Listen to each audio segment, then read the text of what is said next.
ఆ టాటూలు వేస్తామమ్మా, టాటూలు వేస్తాం, రండి బాబు రండి, రండక్క రండి.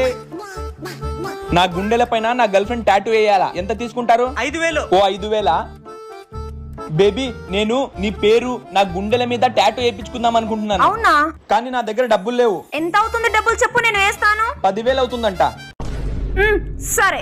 ఏంటి బ్రదర్, మీ గర్ల్ ఫ్రెండ్ దగ్గర బానే డబ్బులు నొక్కేస్తున్నట్టున్నారుగా? అంతే ఏం చూసావు? ఇంకా నాకు చాలా మంది గర్ల్ ఫ్రెండ్స్ ఉన్నారు. ఇప్పుడు చూడు బేబీ, నీ పేరు టాటూ వేయించుకుంటున్నాను, నాకు 10,000 కావాలి. ఓకే, నేను ఇప్పుడే వేస్తాను. బేబీ నీ పేరు టాటూ వేయించుకుంటున్నాను, నా గుండెల పైన నాకు 10,000 రూపాయలు కావాలి. అయినా ముగ్గురు అమ్మాయిల పేర్లు గుండె పైన ఎట్లా వేయించుకుంటావు? ముగ్గురు అమ్మాయిల పేర్లు సేమేనా? అవన్నీ నీకెందుకు, ముందు టాటూ వేయి. బేబీ నా టాటూ వేయించావా? వేయించాను. చూపి. అదేంటి బేబీ అని రాపించావు? నేను నిన్ను ప్రేమగా ఏమని పిలుస్తాను? బేబీ. అందుకే బేబీ అని రాపించాను. ఓ థ్యాంక్ యూ.